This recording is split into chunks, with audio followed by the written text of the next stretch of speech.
فضائل کا علم کیا ہے؟ اللہ کا وعدوں کا یقین دل میں پیدا ہو جائے. ایک آدمی دکان میں بیٹھا ہوا ہے، اذان ہو گئی، ادھر گاہک آ گیا. جسے فضائل کا یقین ہے وہ نماز اذان پر دکان بند کرے گا اور گاہک ہاتھ پکڑ کے مسجد میں لے جائے گا. اور اگر فضائل کا یقین نہیں ہے تو یہ سوچے گا کہ اللہ میں کیا کروں، ادھر یہ گاہک آ گیا، اگر مال نہیں بیچوں گا تو میرا گھر کا چولہا کیسے چلے گا. اللہ تعالیٰ گاہک اس نہیں لائے کہ اللہ تجھے مال دینا چاہتے ہیں، اللہ تیری بکری کروانا چاہتے ہیں. اللہ اس لیے گاہک کو لائے ہیں، اللہ تیرا امتحان لینا چاہتے ہیں کہ تجھے بلایا جا رہا ہے مسجد میں. مولانا صاحب فرماتے تھے کہ اذان نماز کا ٹائم بتانے کے لیے نہیں ہے. یہ نماز کا وقت ہو گیا. اذان نماز کا ٹائم بتانے کے لیے نہیں ہے. نماز کے ٹائم تو اذان سے بہت پہلے بتا دیے گئے تھے. آپ پڑھیے، آپ سیرت پڑھیے. اذان تو بہت بعد میں آئی، نماز تو بہت پہلے سے ہو رہی تھی. نماز کے وقت سے پہلے بتا دیے گئے. فرماتے تھے کہ اذان تو عدالت کا سمن ہے. اذان عدالت کا سمن ہے. اگر نہیں گئے سمن پر اور نہیں گئے بلانے پر تو وہی وارنٹ کٹ جائیں گے اور دکان سے گرفتار کر لیے جاؤ گے. یہ حد کا بیان سے ٹکڑا نقل کر رہا ہوں میں کہ اذان کا مطلب یہ اللہ نے بلایا ہے. چلیے اگر اذان پر مسجد میں نہیں آئے، بتاؤ کسی عدالت سے کسی کو بلایا جائے اور وہ نہ آئے، بتائیے کیا ہوگا اس کے ساتھ. فرمایا کہ اذان تو اللہ نے آپ کو بلایا ہے، آپ اللہ کے بلانے پر چلیے. اللہ نے بلایا ہے آپ کو اپنے گھر میں.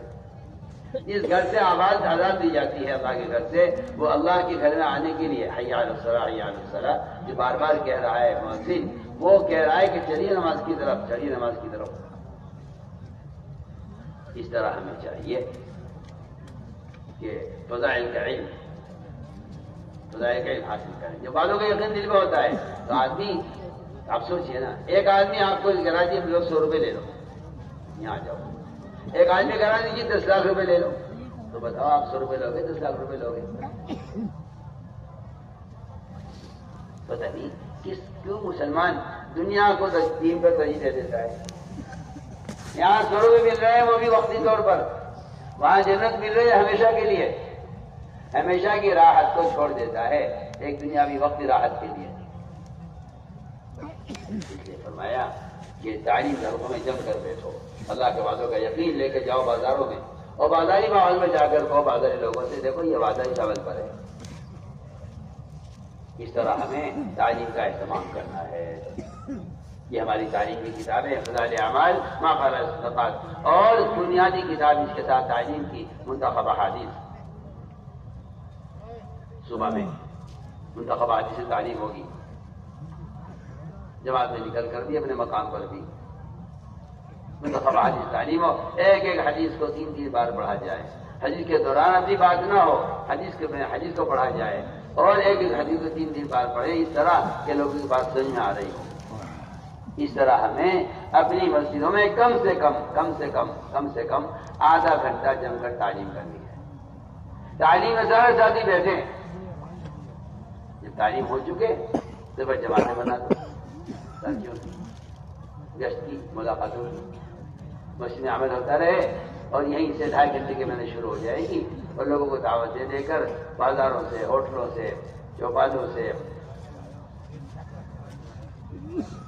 جہاں نعوذ باللہ لوگ بیٹھے ہوئے ہیں بازاروں میں، دنیا کی باتیں کر رہے ہیں، جوا کھیل رہے ہیں، تاش کے حلقے لگے ہوئے ہیں، وہاں سے لوگوں اٹھا کر خوش آمد کر کے مسجد میں لے آؤ. وہاں لیا سب سمجھ لے. ایسے گشت کیا کرو جیسے سیلاب میں سے بچوں کو، عورتوں کو بچا کر نکالا جاتا ہے. ایسے گشت کیا کرو جیسے بھڑک کی آگ میں سے لوگوں کو بچا کر نکالا جاتا ہے. آگ لگ رہی ہے یہ معاشرے کی خرابی کی، آگ لگ رہی ہے شراب کے اڈوں کی، آگ لگ رہی ہے باہر نمازوں کو ضائع کرنے والوں کی. فرمایا کہ انہیں آگ سے بچاؤ.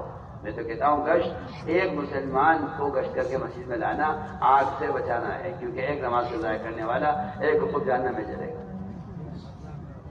گشت کرنا آگ سے بچانا ہے، گشت کرنا آگ سے بچانے کو کہتے ہیں.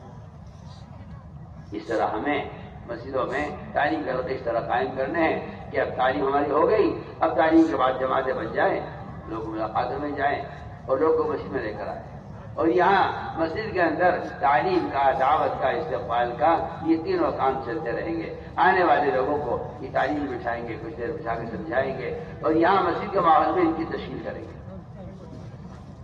جسے مسجد میں لے آؤ، پہلا کام یہ ہے، اس نے نماز نہیں پڑھی ہے، سب سے پہلے اس کو نماز پڑھواؤ. اگر نماز نہیں پڑھنی آتی اس کو بٹھا کے سکھلاؤ. کیا